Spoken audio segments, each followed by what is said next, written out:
Good morning, everyone. We are on workshop 4, and we are very glad to see all of you joining us this morning and to hear from our well-prepared team from Uganda. So I welcome you all and wish you all the best in the session. Let's enjoy. The breeze at dawn has a secret to tell you. Don't go back to sleep. You must ask for what you really want. Don't go back to sleep. People are going back and forth across the door sill where the two worlds touch. The door is round and open. Don't go back to sleep.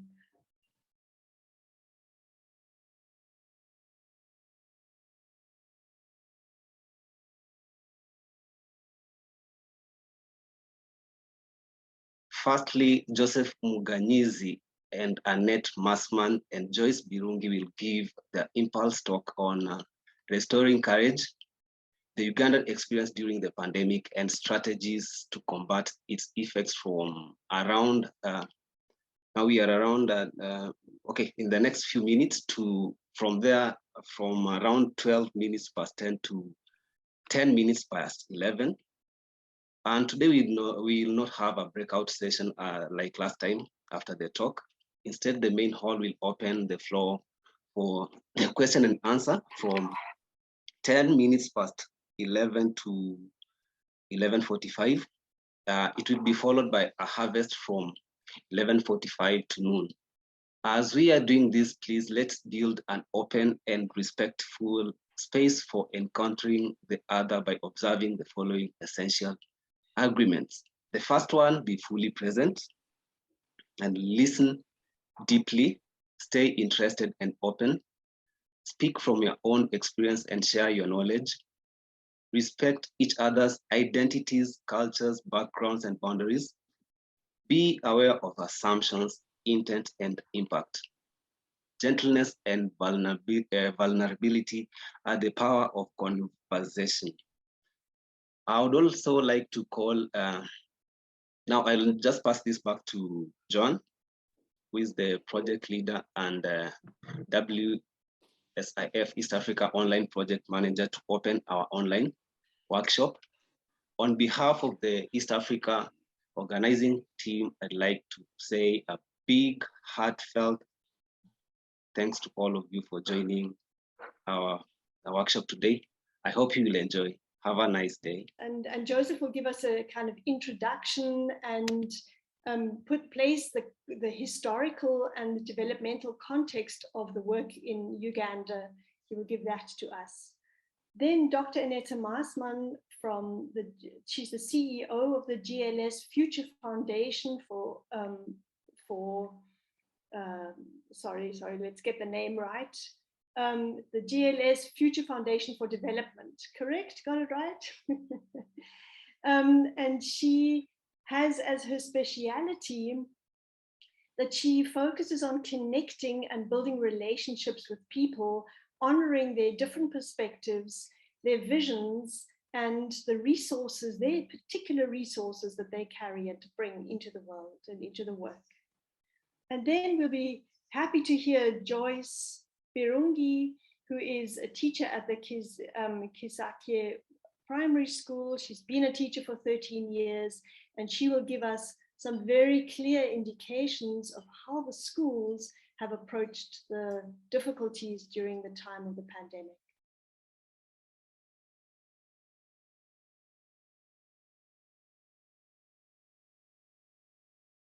We work with the parents through continuous meetings, through continuous workshops and training.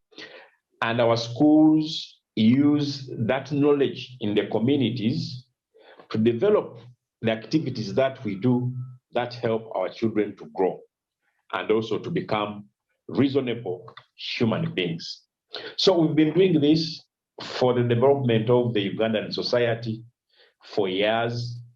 And what we see today, we are seeing a very, very big change and shift from what we used to be 20, 30 years ago. And when you look at the schools we are in, the ones that are inspired by the teachings of the Rudolf Steiner, you see a very big difference between our children and those of other schools which have not had access to this kind of teaching and ideology. Because we look at the teaching of a whole child, we don't center only into academic or classwork, but we also go out to see what else can make these children functional human beings outside the class. For example, we engaged so much in the working with nature, Mother Earth. We do a lot of work in the field of protecting our environment. We give the knowledge right from classes, right from the school, the children, how we have to protect the nature and the environment where we live and work from. That's what even takes us to the idea of growing food organically, the food we eat in the schools especially. We encourage children to get this organic skills or skills of growing food organically so that they can eat healthy food. And this, like I've already said about the environment, the proper feeding or nutrition is directly related to how we also use our environment for good nutrition functions. So basically, the schools are involved in that, and that brought us to work together with different partners, even within Uganda itself. We have a number of organizations, NGOs and CBOs, civil society organizations, non-government organizations that directly work with the schools following that line of thinking. There are a number of organizations, about 7 or 8 or so, and we come together still under another umbrella, which is known as the Green Light Forum. It is a forum where schools and NGOs come together to foster an education which can help the community to get transformed through protection of the environment, through growing of nutritious food that is using the organic agriculture and biodynamic, through creating awareness about different styles of life, how people can live positively, and so many other cross-cutting issues. So we come together under that forum, the Green Light Forum, and we hold a number of joint workshops. We hold trainings whereby we, first of all, emphasize the need to learn from each other. We learn from what partner X is doing. We learn from what partner Y is doing, and we struggle to implement the lessons we have learned from each other and also share, and then develop this into a way that we can fit into our school curriculum. That this helps us to come up with ideas that can help us to build a strong foundation for the curriculum that we pass over to the young children whom we want to be responsible people. So from that brief perspective and background, you see that our schools are really centers of not only the academic work we do, but they are also centers of community development and engagement. The parents come in the school. They not only bring children in the school, but they also come and work with us, the teachers, in promoting our, for example, our gardening work, our cultural work, in helping us with ideas that can help sustain the schools, and also supporting financially the schools where possible. So we've been able to do all this just because we came together as a group to work as schools and to work with organizations and share a large experience and knowledge which we use to push this work ahead. So by the time this COVID pandemic came in, we had already established a foundation of partners who can always join hands to face a challenge together. As you will hear in our presentation, we've been able to do a lot. We've been able to move just because we were a group and a united team of partners who worked tirelessly to see how we turn around this bad situation.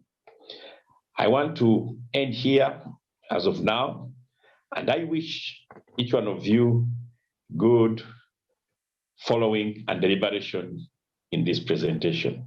Thank you.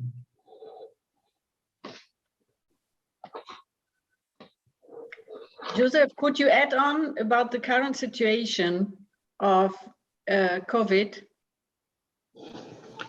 Currently, the cases have dropped according to the Ministry of Health. The cases have dropped because they no longer record new people in large numbers as it was. But this might not be necessarily that the disease has gone away. It might be that what we see, there is some relaxation. When they opened up the economy and all these things, people thought everything is now okay. But also, there is a challenge in the gadgets required to do the testings, and the testing is also costly.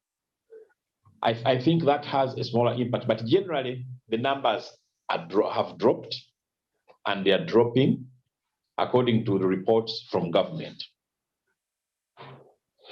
And even when the cases were still high and the situation was still terrible, most of the people who fell sick, over 80%, they were treated from homes. They didn't go to hospital. And what helped was the herbs, local herbs people used, and the food which people use in the homes. It helped a lot to fight off this disease. That's what I would say in relation to your question. Now, we have experienced lockdowns, 7 of them, about 2 of them, and this meant that schools would be closed for some time. But because every year we must have a class going to secondary, you would find that there was some kind of staggered opening. They opened for one class. For example, in 2020, they opened for one class, class 7. Those ones came, they attended for a number of months. Then they opened for another class, class 6, as you see on that screenshot, like that, like that. And as we're about to wind up to have the entire system of the school opened, again, we went into another wave. So there was a lot of disruption. And for the kindergarten children, those ones stayed home for 2 years, almost. Because the thinking was that these are not, they are young children who cannot easily observe the SOPs. And there is no way it would be easy to control them at school. So they took long and they were really much hit. And today, when you look at them, many of them have overgrown. They are older than the classes they should be in, and it's terrible. But all the same, we are trying. In secondary schools, it is the same story. Still, they try to open in a staggered manner, but still, it could not work out. And now this has overall affected the calendar, the academic calendar of the schools here. You could at one time not be sure whether if a term starts, it will end in a week, in a month, or 3 months like that, because there was a lot of uncertainty. And now the way they have made them, they are terms that are very long. One term is 14 weeks. Children have to stay at school longer than they used to before the pandemic, because the idea is that they have missed a lot and therefore they have to cover up. So that's the situation generally.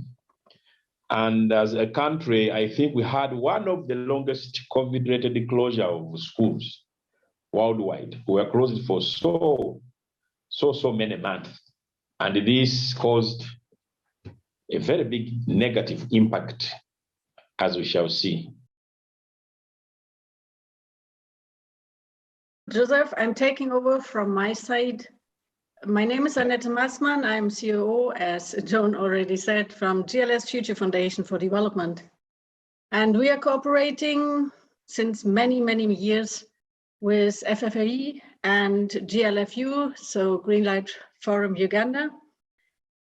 GLS Future Foundation for Development's work started in the 1980s by the founder of the work, because the idea was to support people who studied in Emerson College, who studied biodynamic farming there, and after the course of 1 year or 2 years, went back to their respective countries. And the question was how they get started in those countries to do their work. That's how it started. And today we are working with 77 partners in 18 countries. 14 of these partners are in Uganda. We usually work in long-term relationships, and the objective of our cooperation is that our partners become self-sustainable and the targeted communities become self-sustainable. That usually takes some good years, but it is achievable. The criteria of this cooperation, it has to be socially and culturally acceptable and just, environmentally friendly and biodiverse, economically reliable and sustainable. And we are only working with local partners based on the idea that we have to share the same vision. In this chain of cooperation, we do our part and the partners do their part, but we share the same vision and objectives and goals. Usually we part from the idea that we meet people who are agents of change, who really want to promote change in their communities, based on the idea that it is about unfolding the inner self, and from that coming to organizing communities.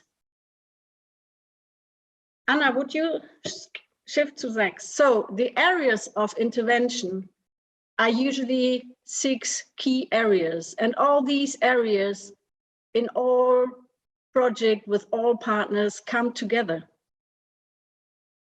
It is organic agriculture or biodynamic agriculture. It is about microfinance and small trade businesses, managing of money, renewable energies, healthcare, human and environmental rights, and education. All these areas have to come together so that a community really can uplift the conditions for their life. Next, please. As I said, long-term reliable partnerships are required. Our experience is working with a community group of farmers after 3 to 4 years with this specific approach of organic or biodynamic agriculture together with organizing communities, water management, renewable energies, animal husbandry, agroforestry. It takes 3 to 4 years and the communities are food secure, food sovereign. And then added on this, usually the next step is to do marketing. Education is a central focus in this because without any education, nothing will work, as well as capacity building and organization of durable, democratic, and transparent social structures. Usually we work on the legal framework as well with our partners as a cross-cutting issue, only if the legal frameworks are clear and, as I said already, socially just, participatory approach has to be there, then an organization on the long run will really be durable. We focus on building up with our partners local economic cycles, even though it is always very attractive to go for the international market, the conditions in the international market are very, very harsh. So only if you have a local or regional economic cycle well settled, then a certain part of the productions, a certain part of what the people can deliver to market can go to the international market, but still the question, the first and foremost and most important question is on how to get the communities food sovereign and food secure. Next, please. We always start with our partners from the perspective of what do you have in your hand? You all know if you ask somebody, what do you need? The people have so many things in mind and so many ideas. But it is about with what can I start? What do I have in my hand? How to bring other people together and building on their own resources, their own capacities, whatever a community wants to achieve. So we want to start always with an open dialogue with our future partners and our already existing partners. And I think all is built on trust. All is built on trusting the people that are agents of change who want to promote their community. And this trust is created by encounter, created by open dialogue, and is created by long, reliable partnerships.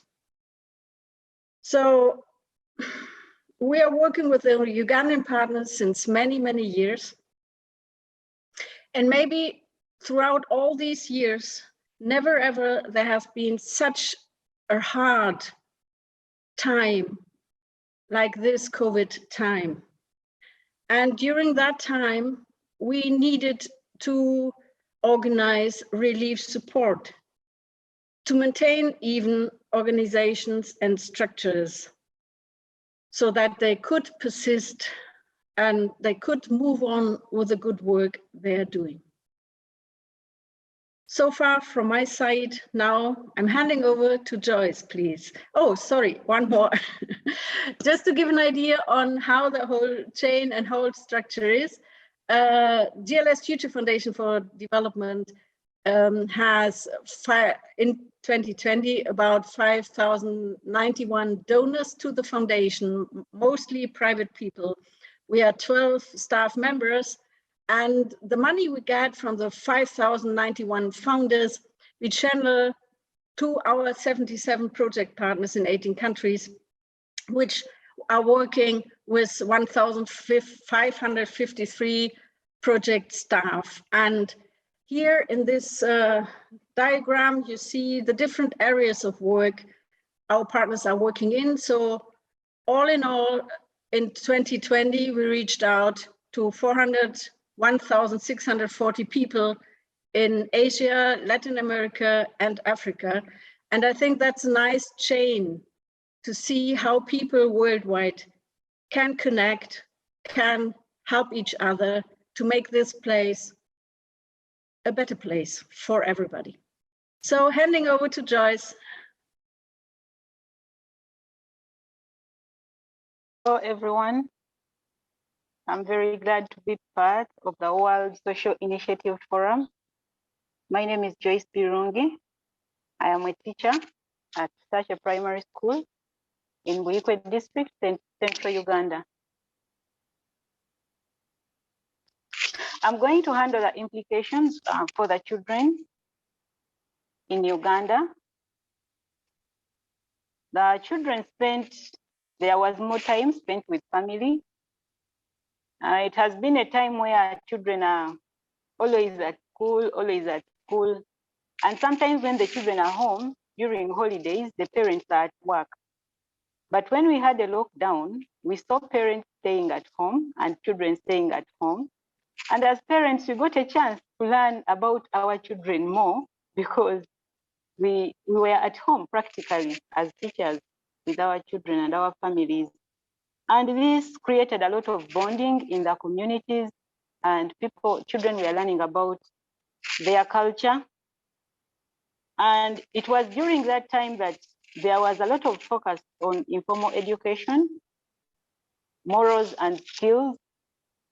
Children learned a lot of things informally because we see that in the African traditional society, there was informal education before there was the introduction of schools. So children learned a lot of morals, they learned skills during the holidays because the parents were there with them. And the families got labor. Sometimes we get challenged by labor in communities where people want to work, but the people who can work on their gardens are expensive. They are not affordable. But this time there was family labor because the children were there at home and other family members to contribute. And this presence of labor was also part of the fact that there was a lot of curfew and limitations in movement. So people had no other option other than working in their gardens. And children got enough time to play. Sometimes you see that when children go to school and they come back home, they are very tired. But this time they had enough time to play. It was a time when we saw children really growing and we were wondering, what has happened? Are these children growing very fast because they are not going to school? Yeah, it was during this time. And as you can see in the pictures, we have some children in the garden and other children from Bright Future School. They are doing some sewing. Yeah, we can move on, Anna Maria. The negative implication, there was time lost. 15 million children in Uganda have not been in school for 2 years, for 22 months. And that is almost 2 years. And we are expecting that they will lose almost 2.5 years of education. And this means a lot for the children because some of the children gave up on education and they dropped out of school. They are saying we are already old. Those ones who are in secondary school, many of them said we are now old. We don't want to go back to school. So they have lost time. There was limited access to education during school closures. There was child abuse. Yes, this one was so much because we saw times of hard labor. Some children had to work.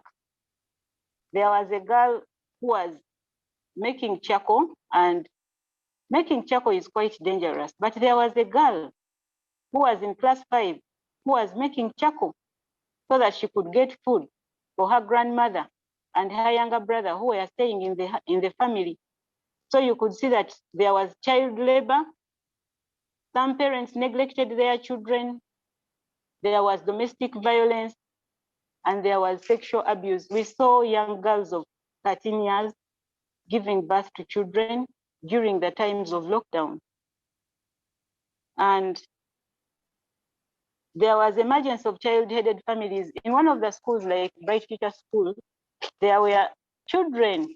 In fact, in most schools, there were children who were abandoned. But children were left at home, and the parents went away to work.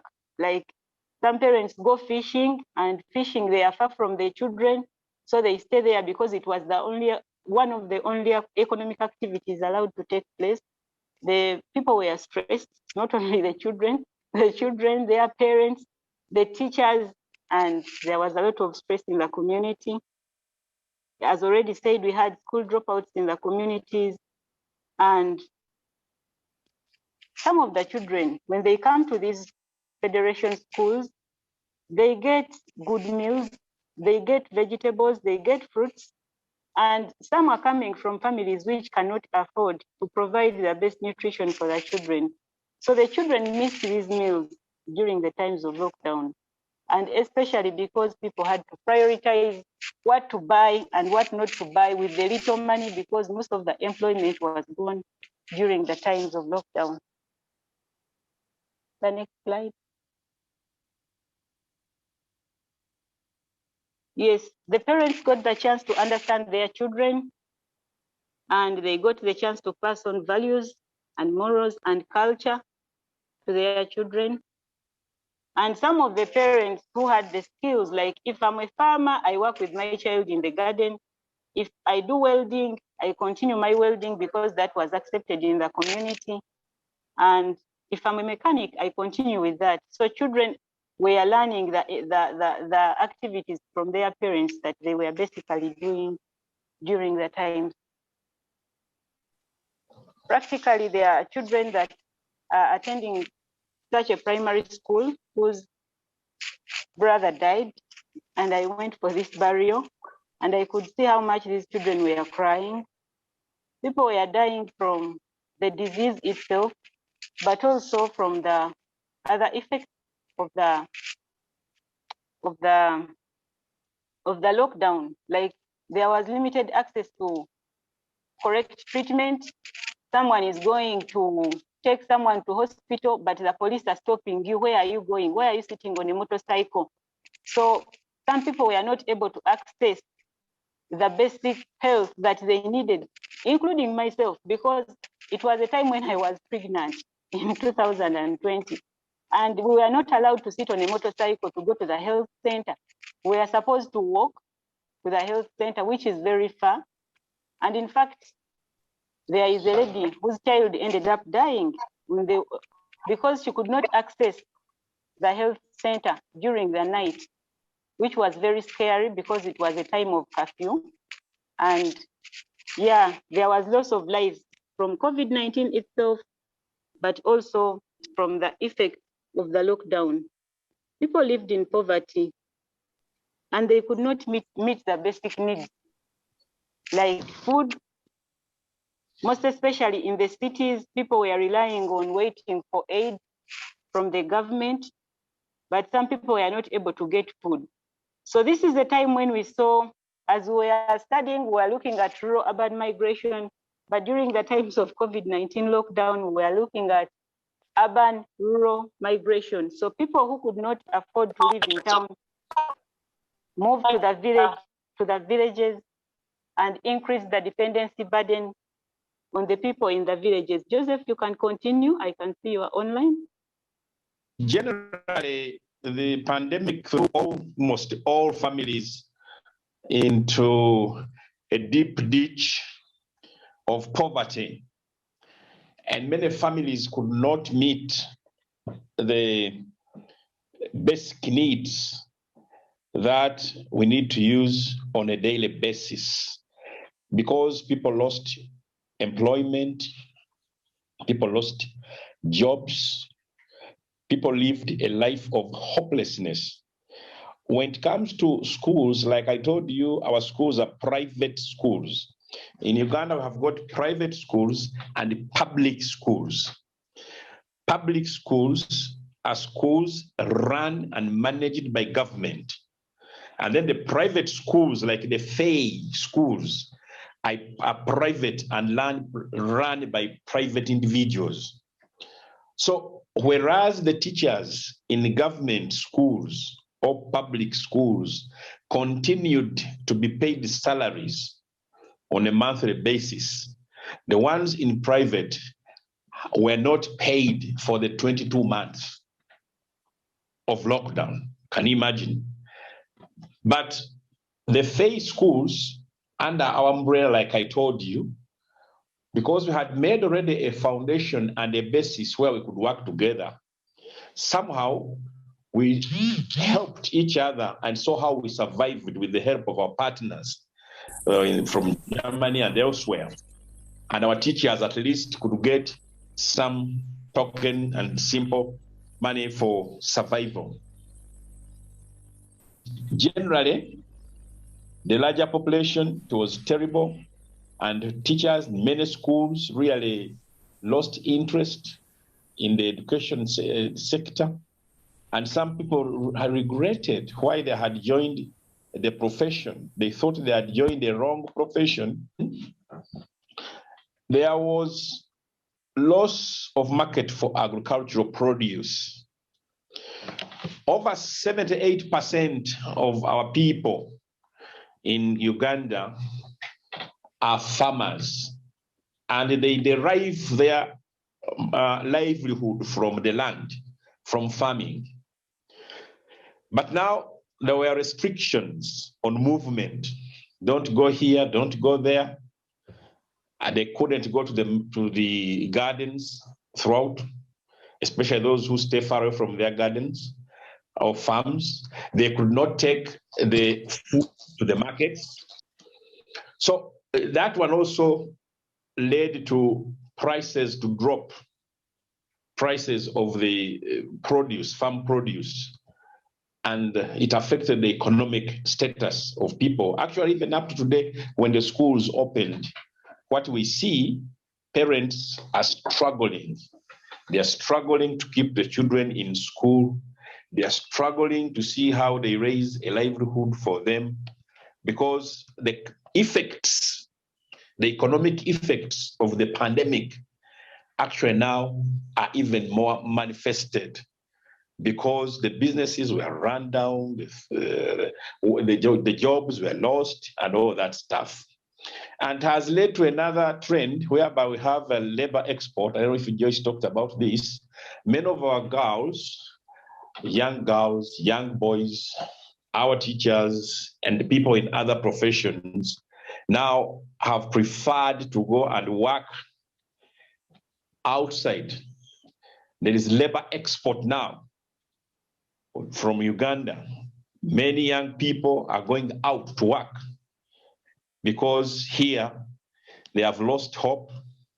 They don't see how they will come out of that bad economic situation. Although this is also a trend that wouldn't be good, people are running away from a very beautiful and fertile country, and then they go to the deserts. They are going to these Arab countries. These are desert countries. And this is where people are running to, and they run away from a fertile country. It is really ironical. But still, it puts us into a problem because people are failing to work with what they have. Like Annette said, the question is, what do you have? What can you work with? and people only run away to look for survival elsewhere, which is also not okay. It has its own risks. Many of them have been cheated. They work for nothing. They don't get paid. Others end up into police cells, held as criminals and treated even like slaves. It's a kind of modern slavery to some extent. So generally, the negative effects were so much, but as a group, we always thought of how best we have to survive even under difficult situations. Firstly, people resorted to agriculture as a more reliable source of income, because agriculture was one of the very few economic activities that were not generally disrupted by the pandemic. Government did not put restrictions on people going to the farms. You could still go to the farm and carry out agriculture. And for the first time, we see so many people running into this agricultural sector because it was almost the only activity that remained for people to do with ease. And we are lucky that every school under this umbrella and all these NGOs work with organizations, at least each one of us or each one of them has reasonable land where we practice our farming. And so when it came, we were already in the system. It was not new to us. And that's how we were able to produce some food, and the children were not at school, but we gave out, schools and organizations gave out to parents, to children, to communities, those who could be easily accessed. They gave them surplus food, which was in the gardens, because the children were away from school. And it somehow also helped to keep that bond, Joyce talked about. And when you look at the products from animals, poultry, for example, animal husbandry, all those somehow dropped, the prices dropped and the value, because the people could not easily afford. For example, if they produce like rice, you'd find that maybe they don't produce maize and they get this from another part of the country. But because of the restrictions now, there was an imbalance in the supply of some items, and they could not easily be accessed by another population in a given side of the country. But however, on a good note, people became more creative and flexible. You could see, and even today you see, that everybody was struggling to do something that can help him or her survive. If it is simple agriculture at home, you do it. Some put on their small and simple compounds into gardens for the first time. Some people started rearing chicken, rabbits, and these other easy to rear animals so that they have a survival. Then more food was also grown, and the production went up because there are more people now engaged in farming. The only challenge was, if you had the surplus, now selling it was not easy because of the restrictions on movement. But when they opened up now, the production, the food production and supply has gone up, and you see even the prices are staggering. They are not, they go up, they drop, they go up, they drop like that, and they're not escalating so much like the case used to be, because the supply chain and supply line is full. And the parents, finally on this, somehow the time they took without paying fees, it was like they took leave. And the burden of paying school fees, they first put it aside. A number of them are now trying just to come to terms with payment of school fees and other needs for the children. Yes, the pandemic affected them and put them down, but others, it has really, it hit them hard, that just recovering from it, from the perspective of the mindset, is still a challenge. So as schools, we're engaging the parents so much in talking to them, encouraging them, trying to see how different they can do things. Yes, thank you, Joseph. I will begin with the strategies that we had for resilience.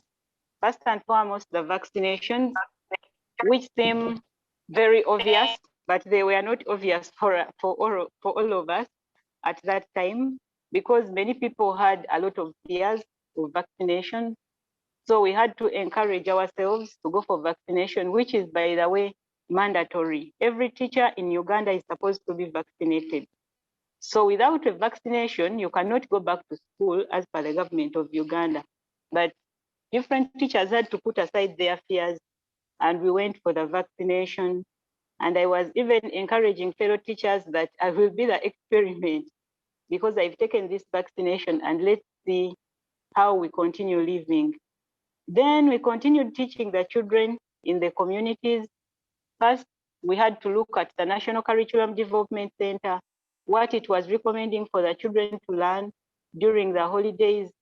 So we got some machines like photocopiers, and we had to print some work for the children, which the teachers were going to the communities and distributing to the children, in addition to other activities like craft work, agriculture, animal rearing. Many children were rearing rabbit and chicken in their homes. And this was work of the teachers. The children kept on learning and learning in the communities. However, when we delivered some of the reading materials that were printed and we left the children with the work, we would go back to some families and they were not able to guide the children, because some of the parents were not able to read and write. And even then, for some advanced classes, they were not able to guide the children in all the subjects. What we did, we had tablets that we used to record our work. Then after recording the work, the teachers would deliver the work physically to a few number of children. Like every day we would get one class, upper class and one lower class in 6 different communities, for example, for the case of such a school. And the 2 different teachers would go to a place, meet children from that village at maximum. And if you go to the village, you find there are less children from a particular class. And from the recorded work from the different subject teachers, the children were able to continue learning in their communities without interruption. The standard operation procedures, it was not easy because the schools were locked down. There was no source of income. And yet, as Joseph earlier said, there was staggered opening of some classes. So before the classes, the children could come back to school. We had to first meet the standard operation procedures, like fencing off the schools so that no one can enter the school without being checked. And we had to buy more furniture for the children to meet the social distancing, because some of the children were sitting like 3 people on one desk. So we had to buy more seats so that children can sit in the recommended spacing. And then we had to get some things like masks. We distributed masks to the children, which we made ourselves from the sewing machines that we had. Fortunately, many of the Ugandan schools in the Federation have sewing machines, and we made use of this by making masks by the teachers and some of the children in the community. We had to buy other equipment like temperature guns and hand washing. And this was a time when the schools did not have income because there were lockdowns. We had to accept the situation. Acceptance is also something, some people live in denial and they refuse to accept the situation. But we had to accept the situation. Where there was need, we had to provide relief food to some of the families that were needy in the communities, and all the Federation schools were able to do this. And we managed to take on the abandoned children in the community by providing them support, and some few by providing them shelter. And we had to buy tents so that in case the classes are not able to accommodate the children, we can have bigger spaces outside. Each school got around 4 tents, which can accommodate 100 people usually, but with spacing maybe a few. So we have tents, and we are ready that in case we need to expand our classes more, we can use the tents and the chairs that were bought during the times of the pandemic.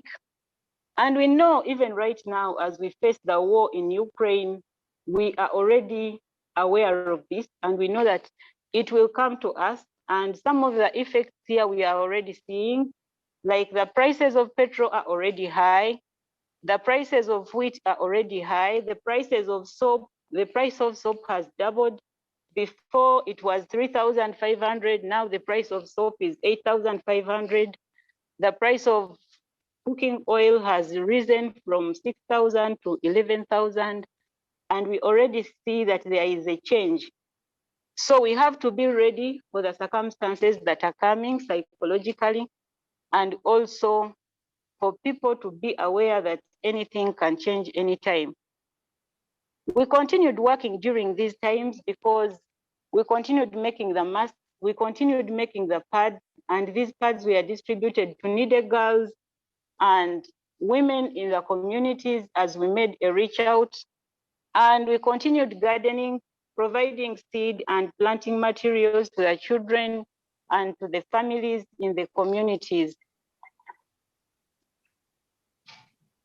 Then many of the girls currently are opting to move out of the country as an effect of the pandemic.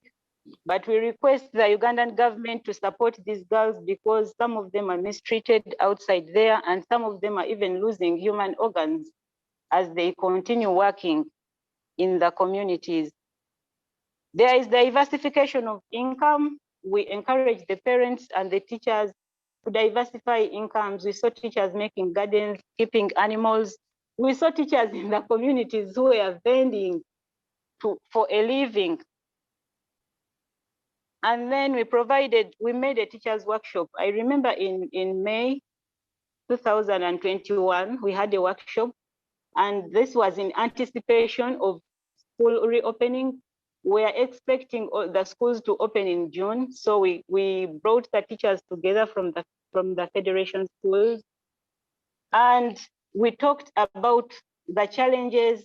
We prepared ourselves to meet the children from the communities with the different problems the children had gone through. And we had to instill hope in the teachers themselves. And this was in May. And shortly after this, in June, we had a second lockdown. And I'm very certain that as the teachers went into the second lockdown, they were quite prepared psychologically that this could happen and it can happen again.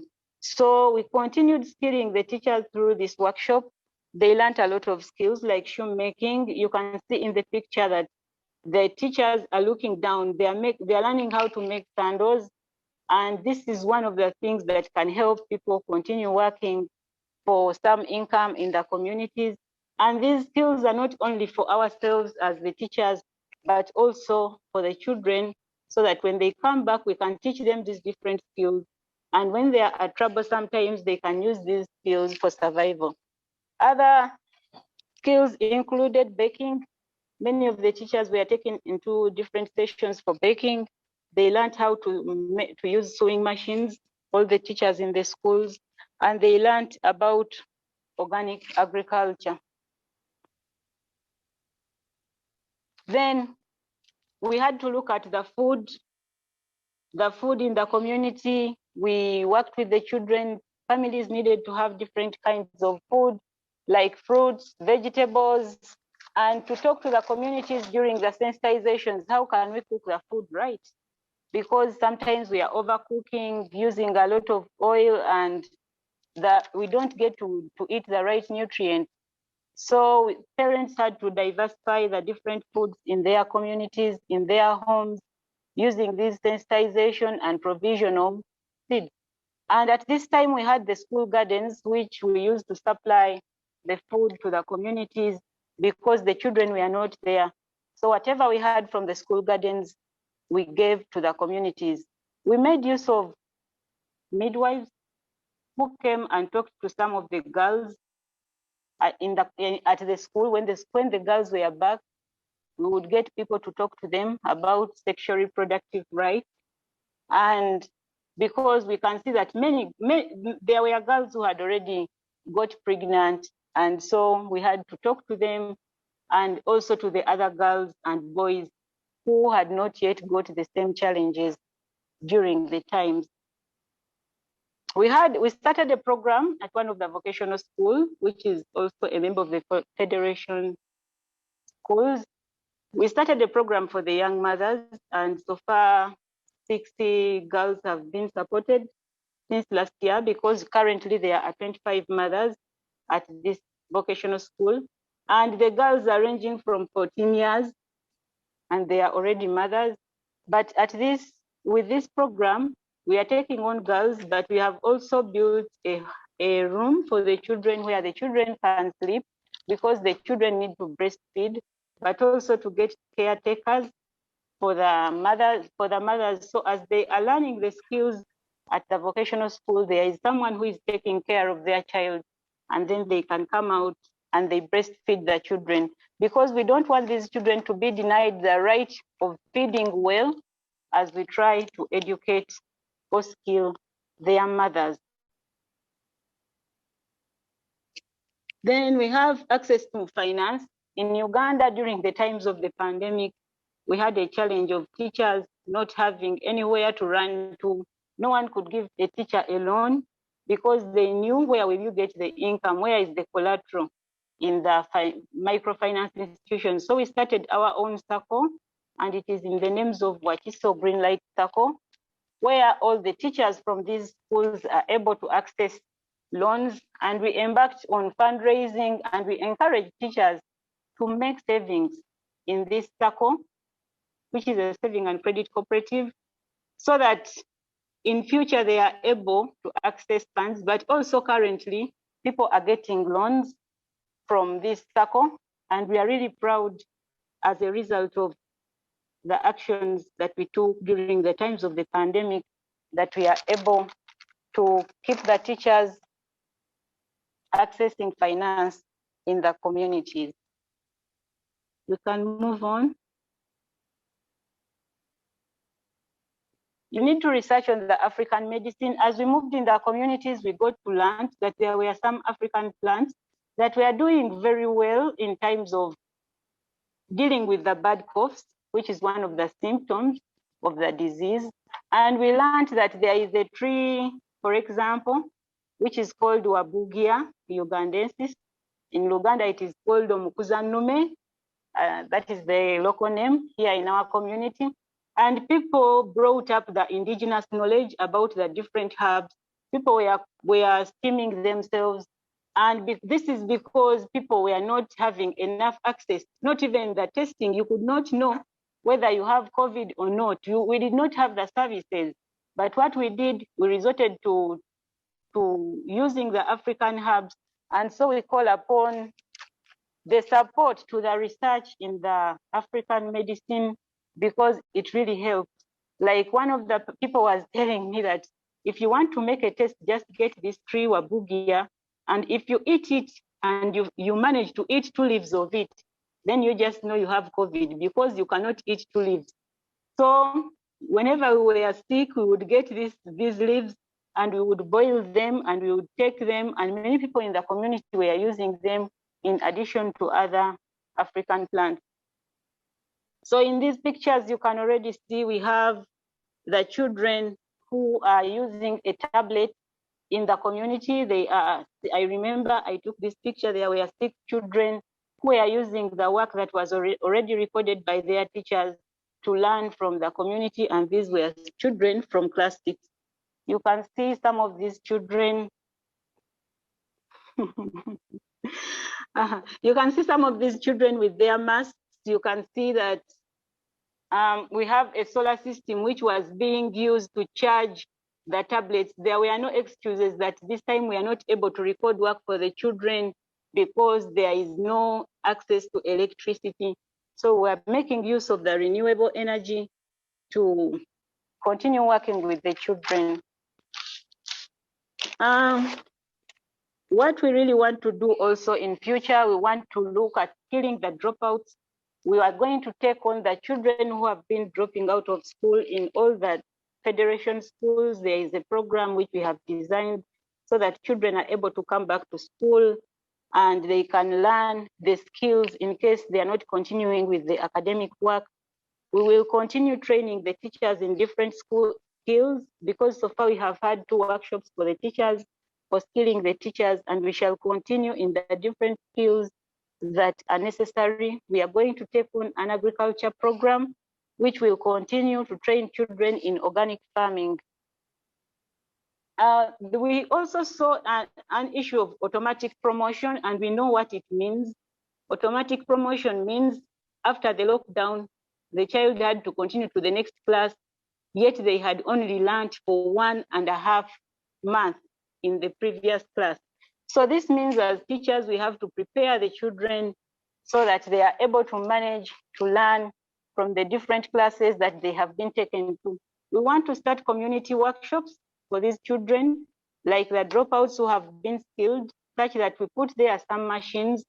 When these children come in from the community, they can come to the workshops and they make a product. And after making a product, in future with a small fee for the production, they can sell this product because someone can be skilled in the community, but they don't have the equipment and machines to use.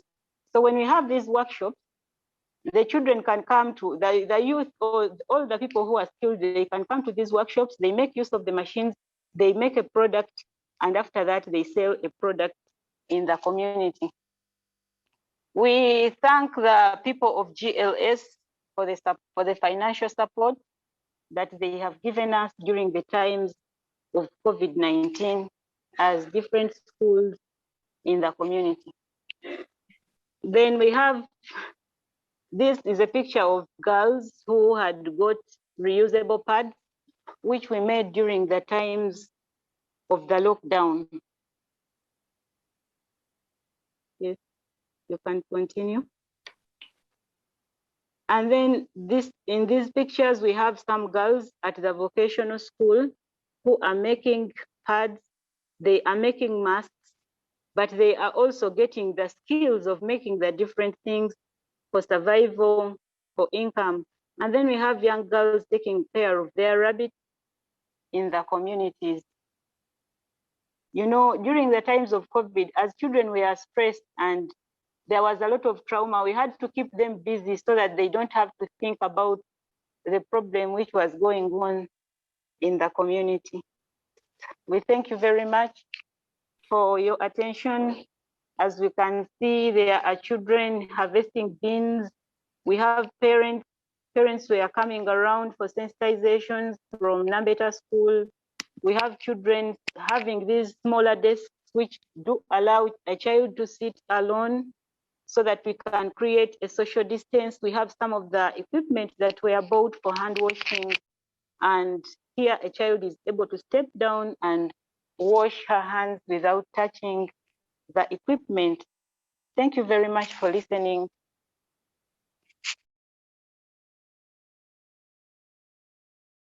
And happy to be here. I've been following up on the conversations from Uganda, and what struck me is about them finding leaves from trees with what was happening with the COVID. And my feeling is, what is our plan as teachers with all the remedies that we found out around that time, which we could keep for our children so that they can find that, because these are new things that we are finding and we just don't want that to die off. Like, we find a solution and then because it's all sorted out, we are done with it. So my question for all of us is, whatever we have found along that line with what people would call challenge, for us, probably we may not call it challenge, but some new insights. So are we able to carry this and transfer it to our children so that they can know this particular thing that we found out at that time can help in the future? Thank you. Thank you, Esther. That was such a wonderful way of putting that we don't call them challenges, but we call them insights. And how do we hold on to the insights and don't fall back into the old familiar, and pass on these insights to each other and to our children? I think that's a challenge to all of us to really take that up. Would anybody like to respond to that directly? Or are there other questions? Thank you, Esther. Other questions and thoughts? I have a question from this side. Yeah, and my question is to the Ugandan team. I'm quite touched by the move to look out for the young girls that got pregnant and bring them together and try to get some help for them. I'm really so passionate about that group of children. And my question to them is, were they reaching out only to the children that or to the girls rather that are within their school environments or their school circles, or did they go out of their way to include other girls that are not part of their schools?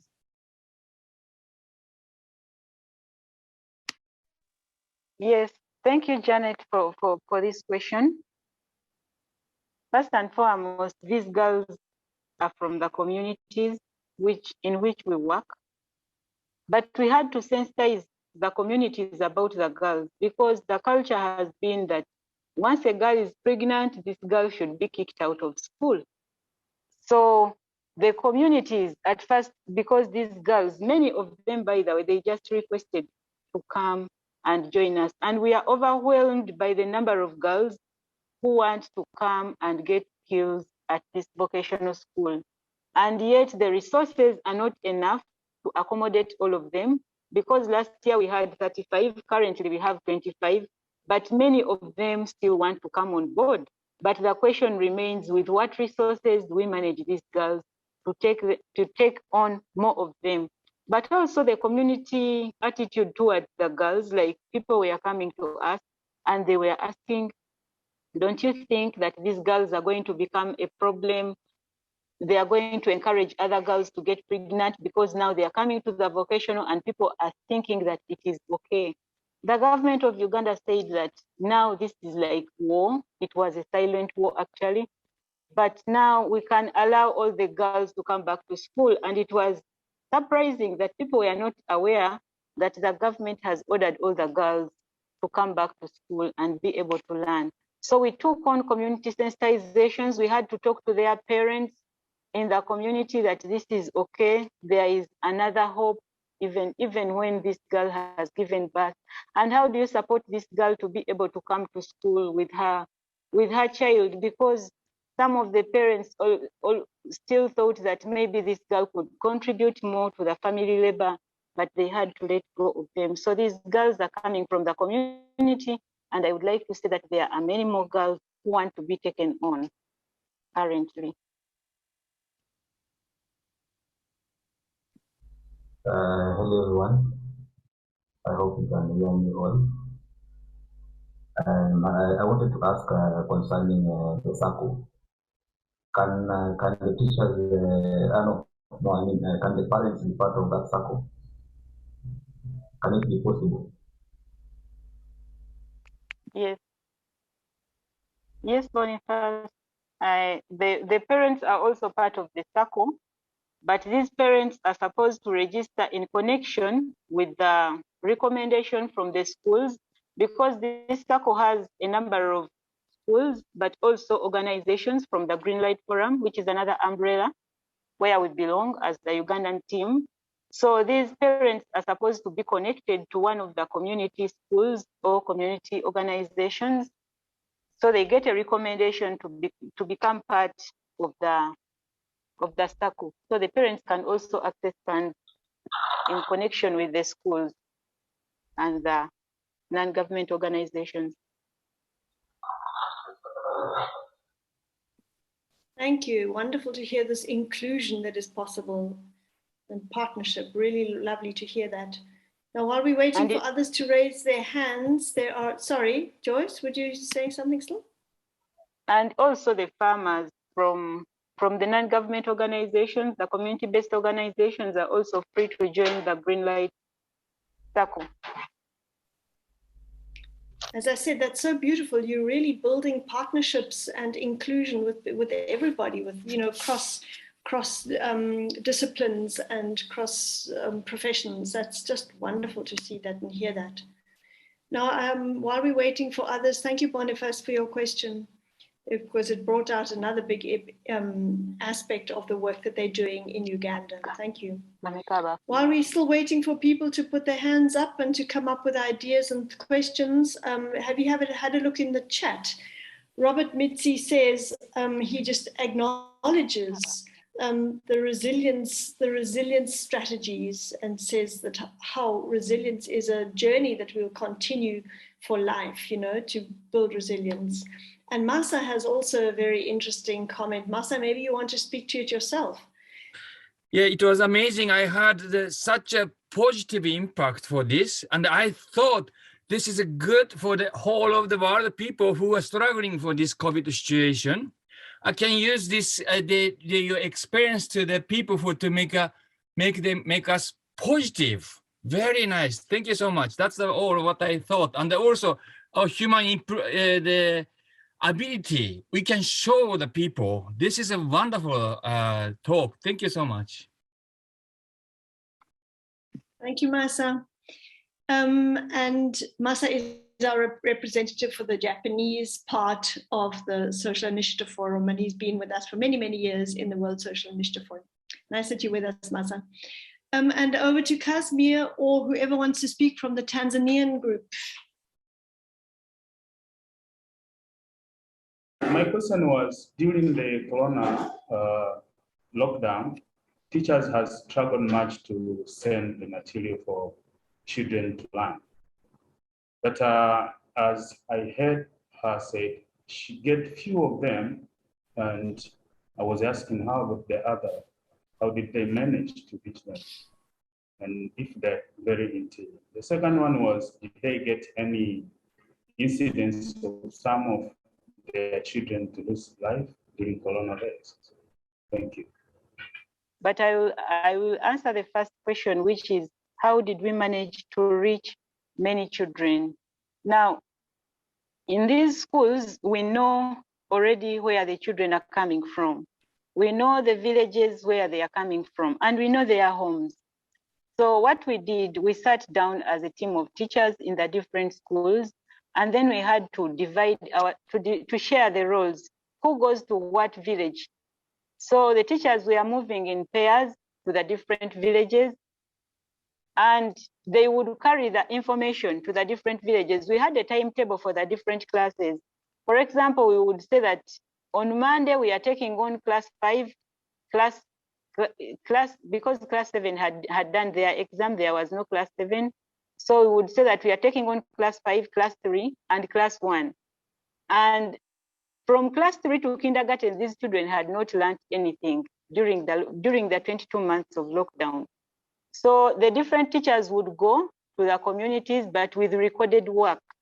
For example, if there was a lesson recorded for English or for math, the teachers would take the same lesson recorded on the tablet to the different communities. Like these were 6 villages. Some of the children were coming from neighboring villages to meet at a certain agreed point in the different communities. So if today we are meeting children from class 6 and class 3 and class 1, tomorrow we are meeting children from class 4 and maybe class 2. And in these communities, the younger children were attended to not with the tablet, but with the printed work from the photocopiers. But the older children were using the tablet, and in some communities also the printed work. So the teacher was always there as the children were listening to the lessons, the teacher was there to clarify anything that they had not understood.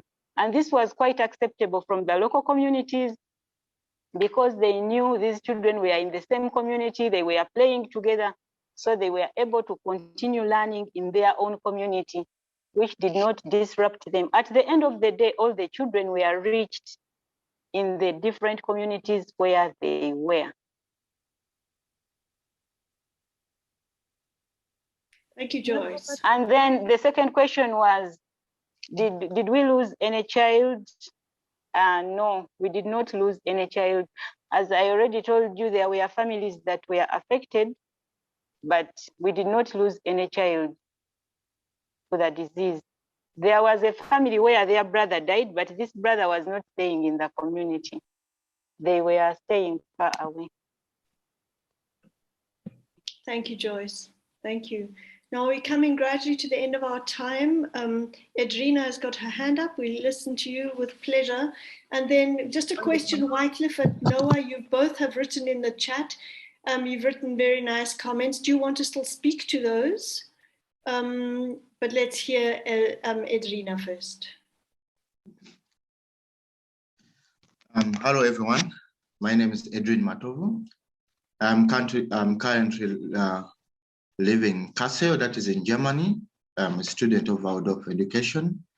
And I really appreciate for this presentation and to seeing my country, Uganda, especially doing this kind of work back in Uganda. I'm really so touched, and thank you so much, because I was really playing so hard to hear something like that happening to my country, not learning it from Europe, and then I leave it here.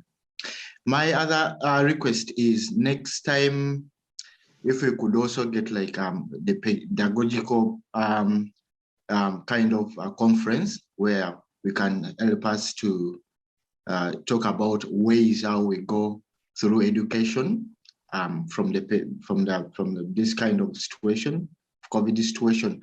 How do teachers now manage to teach in after COVID? Thank you so much. That was what I wanted to say.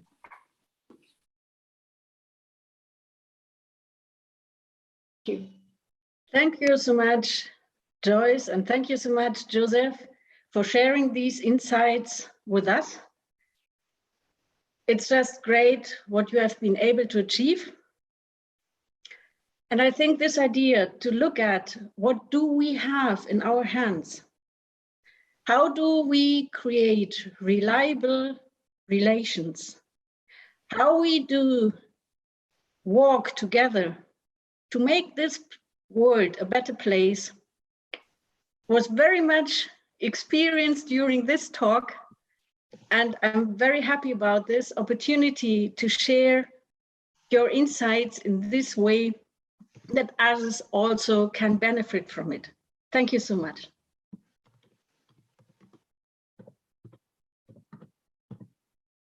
We were able to overcome this situation because our strength, we believed, was in joining hands to work together. So we need to continue building partnerships and working together throughout. And we need to look at alternatives, alternative ways of doing things. We can't keep on doing things the same way we've been doing them, and then we expect different results. That's why we should always have a fallback position and ask our questions ourselves all the time. What if COVID came back tomorrow? What if it came back next year? How ready are we? What if it is another pandemic, but it's not now COVID? Those are questions we're always living with and having a think tank and discussions over. And as you see, we also need to have a lot of research done, because in the process of going through difficult times, we learned lessons. We came out with lessons, bigger lessons that we can base on to promote our work as schools and in the community. I would like to wish everybody good health, and let's continue working together through such workshops and elsewhere till we meet. Allow me to end there. Thank you very much, Joseph. Thank you very much, Joseph. I would like to take this opportunity to thank the World Social Initiative Forum for giving us this platform to share our experiences. I would also like to thank the Ugandan partners who entrusted us, me and Joseph, to represent them in this meeting. And these Ugandan partners include Golden Treasure School, St. Peter's School, Nambeta Primary School, Kisaakye Primary School, Bright Future Primary School, Kedi School, Chivirige Memorial Primary School, St. Luke Vocational Training Center, and Nachirebe Vocational Training Center. We thank all our partners, including the parents, the teachers, for standing with us during the hard times of COVID-19. Many schools lost teachers. They went out to seek for jobs, but most of the schools have been able to retain the children. From the different activities that we have done, we have seen a rise in number of children attending school. And we know that with this rise, we have to work hard so that we can manage taking care of the children and also educating them. We thank the people of German for the support they have given to these federation schools. And we want to assure the world that we are standing firm as a group of schools and community organizations.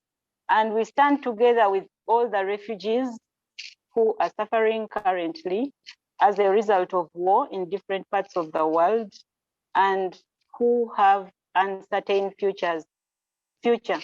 So we thank everyone for the support that you're giving to the different people in the world. And we wish everyone a nice day. Thank you for coming to this meeting. So far we have got an organizing committee which is in place. We are calling on other partners and other people from Ugandan schools and organizations to take on roles in the preparation for the All Africa Anthroposophical Training. We are aware that there is another training for the teachers which will be taking place around that time in Nairobi. And we are carefully planning that it doesn't coincide, doesn't take place at the same time. So we are trying to make use of the school calendar such that during the 3 weeks of holiday that we have, the 2 weeks that we'll have the training in Nairobi, the teachers are able to come, but also for the 1 week, which does not coincide with the training in Nairobi, we shall be hosting the training here. So people from the Rudolf Steiner School in Bagathi, they can see or they can already communicate to the different people when the dates are for the training so that they don't take place at the same time. So we are looking forward to hosting all people in Uganda in August 2022. Great. I think we had a conversation with Patrick and he has the dates for the schools, calendars, as well as the teacher training. So we'll keep in touch. And yes, thank you for inviting us. We shall keep in touch.